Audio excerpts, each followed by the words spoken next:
3, c'est le modèle de développement économique, le développement durable, que s'est choisi la région Hauts-de-France pour faire face aux différentes transitions tout à fait nécessaires actuellement, transition énergétique, transition écologique, transition économique. L'objectif du projet est double.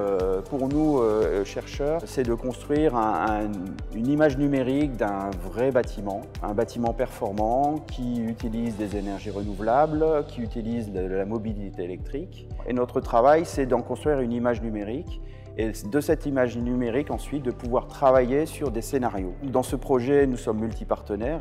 Nous avons Partenor Habitat qui est le propriétaire du bâtiment. On a ici l'opportunité de faire une nouvelle offre à nos locataires à travers l'autopartage et l'autoconsommation collective. Ce projet, c'est une porte d'entrée vers un nouveau mode de vie qui est tourné vers le partage des biens et des services, un nouveau monde de mutualisation et de collectif. Il permet d'apporter de l'attractivité au logement social et démontre notre engagement au service de la transition environnementale et du pouvoir d'achat. EDF participe sur plusieurs sujets dans le cadre du projet. Elle est bien sûr fournisseur d'énergie, elle est responsable d'équilibre et gère également le surplus d'électricité vendu dans le cadre de l'autoconsommation collective de ce projet. Elle finance aussi, elle exploite et elle fournit la borne V2G, la borne bidirectionnelle. Elle participe et réalise le modèle technico-économique et ensuite elle envisage les nouveaux services liés à cette expérimentation. Ici, avec Partenor, au sein du projet groupé, Enedis a accompagné Partenor à la mise en place de son opération d'autoconsommation collective. Aujourd'hui, l'opération de Partenor correspond à un producteur photovoltaïque sur les toitures des bâtiments de Partenor, 2 consommateurs, ce sont les parties communes des 2 bâtiments de Partenor Habitat. Et la spécificité, c'est la borne de recharge de véhicules électriques de type V2G. Nous avons positionné dans le bâtiment, dans son parking, une borne qu'on appelle bidirectionnelle qui nous permet de faire le concept de V2G. L'objectif est de charger la batterie des véhicules électriques lorsque cela est le plus optimal, mais également donner la possibilité de décharger la batterie des véhicules électriques. On va également pouvoir permettre de réduire les émissions de CO2 induites par la recharge des véhicules électriques selon la même logique, c'est-à-dire qu'on va recharger lorsque le mix électrique est peu carboné et décharger lorsque le mix électrique est fortement carboné.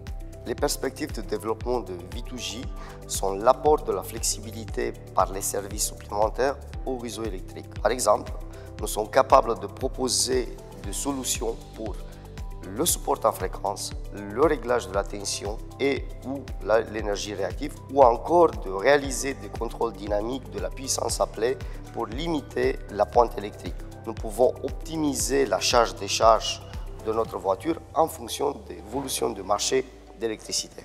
On a dit oui tout de suite et on a construit le projet avec les partenaires donc en intégrant le bon véhicule parce que c'était le seul véhicule en fait qui pouvait finalement convenir à ce projet pour la recharge bidirectionnelle. On a pu avec l'ENSAM monter une offre pour les résidents qui avait vraiment vocation à les inciter à utiliser l'autopartage. L'intérêt, c'est de pouvoir couvrir une partie des consommations électriques du bâtiment et des locataires, et aussi de pouvoir stocker dans la batterie, quand le soleil est présent et que la production photovoltaïque fonctionne, l'électricité produite par le bâtiment vers la voiture quand les consommateurs ne sont pas là. On est là tout au long maintenant du projet pour assurer un soutien à la coordination des parties prenantes et on fait en sorte de pousser ce projet-là et de le valoriser du coup, qui rayonne, on va dire, à la fois très localement, parce que c'est un petit projet qui va intéresser tous les acteurs du territoire des Hauts-de-France, mais aussi à l'échelle nationale et européenne.